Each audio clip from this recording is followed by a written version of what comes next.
आधुनिक चित्रकला के इतिहास में हमने नवशास्त्रीयतावाद का काल, इससे पूर्व के युग के बारे में हम जान रहे थे, जिसमें रोकोको, बारोक शैली, इनके बारे में हमने चर्चा की थी। इसके पूर्व के काल के युग को हम आगे विस्तार से पढ़ेंगे कि 18वीं सदी में जर्मनी, रशिया, पोलैंड व इटली में फ्रेंच कलाकारों ने काफ़ी ख्याति अर्जित की एवं उनको वहाँ महत्वपूर्ण कला कार्य को पूर्ण करने को बुलाया भी जाता था। और करीब हम देखते हैं कि यूरोप के लगभग हर देश का पेरिस में राजदूत के समान कला परामर्शदाता हुआ करता था। ये इसमें एक महत्वपूर्ण बात रही। और ये जो परामर्शदाता जो होता था कला से संबंधित, जो कि कलाकार का चयन, कार्य का आदेश व खरीद फरोख्त संबंधी जो आवश्यक जो कार्यवाहियाँ होती थी वह सब उसके अंडर में होती थी। और इसके अलावा जो भिन्न भिन्न देश हैं, इन भिन्न भिन्न देशों के अनेक कलाकार पढ़ने के लिए भी या फिर अपनी कला को अधिक विकसित करने के लिए अक्सर फ्रांस के पेरिस में आते थे।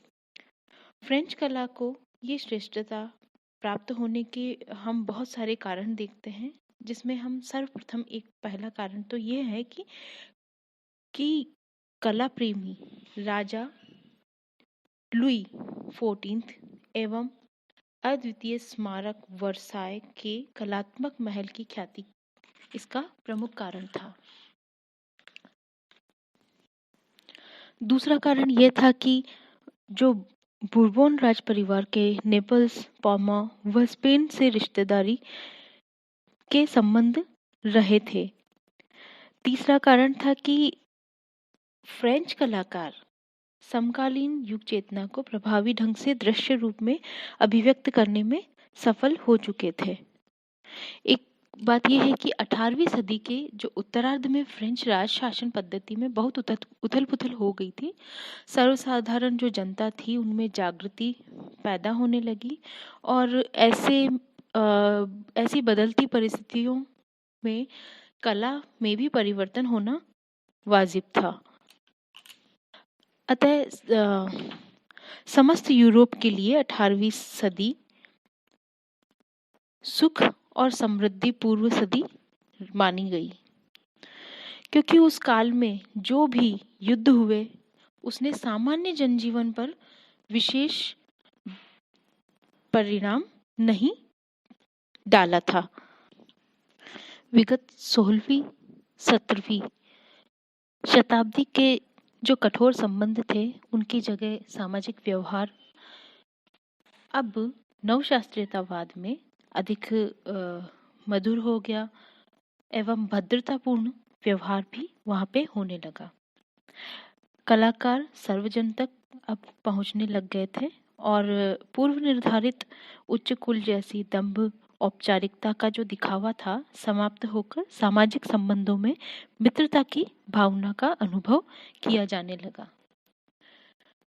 कुछ नहीं हो तो कम से कम अपनी वजह से दूसरों को कोई तकलीफ ना हो, इसका ध्यान रखने की भावना भी बढ़ गई थी।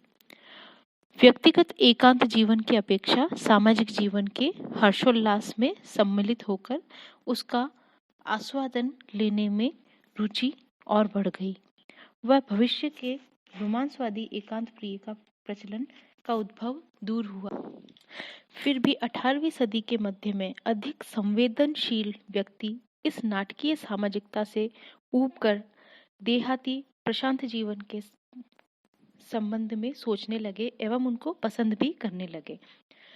पूर्व नवशास्त्रीय युग में भौतिक सुखों के प्रति लालसा बढ़ते ही सामाजिक जीवन में नारी को सबसे प्रमुख स्थान प्राप्त हुआ और विशेषतः नारी को गौरवान्वित व प्रसन्न करने का विचार और इसके विचार से कलाकारों ने कला का सृजन करना भी प्रारंभ कर दिया था।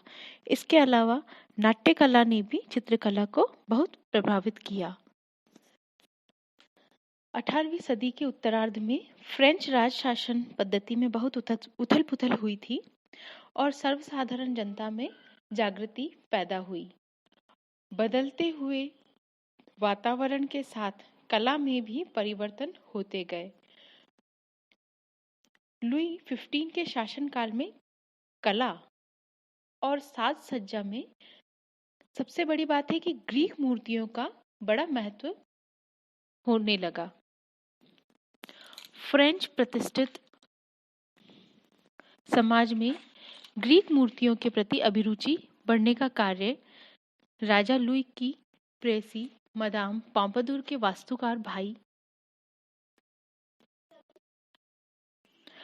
सन 1738 में हरक्यूलियन व 1755 में पोम्पई, ये दो शहर थे जिनके उत्खनन उस वक्त हुए और प्रसिद्ध जर्मन विद्वान विंकेलमान ने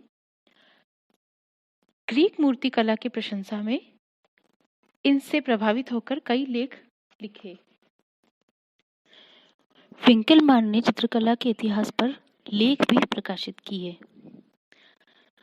हमेशा नवीनता के पीछे भागने वाले प्रतिष्ठित समाज को प्रचलन का ये विषय प्राप्त हुआ एवं इससे प्रभावित कई कलाकारों ने अपने चित्रों में ग्रीक मूर्तिकला, ग्रीक जो कल्चर था उसको अपने चित्र शैली में चित्रित करना प्रारंभ कर दिया था और परिणाम स्वरूप समकालीन फ्रेंच कला पर भी ग्रीक कला का प्रभाव पड़ता गया और उसको एक नई दिशा में मोड़ मिला।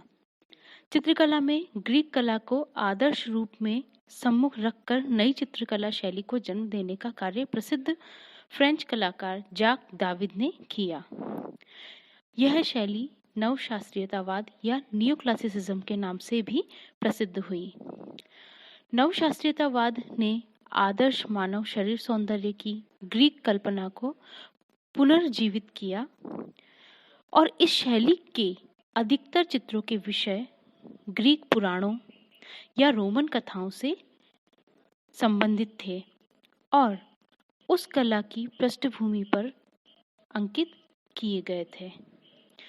अध्ययनपूर्ण बाह्य रेखा से आकारों को आदर्श व स्पष्ट रूप भी दिया गया।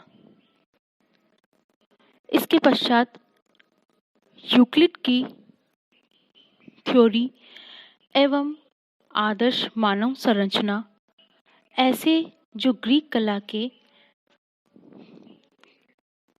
मौलिक शैली के अंकन थे वे स्पष्ट रूप से नवशास्त्रीयतावाद में प्रभावी रूप से स्पष्ट रूप से दिखाई देने लगे और जो इटालियन कला में चित्रित हो रहा था उससे कई आगे पुनः हरक्यूलियन और पोम्पई के आधार पर जो रोमन ग्रीक मूर्तिकला वास्तुकला है उसको चित्रों में भी प्रस्तुत करना प्रारंभ किया।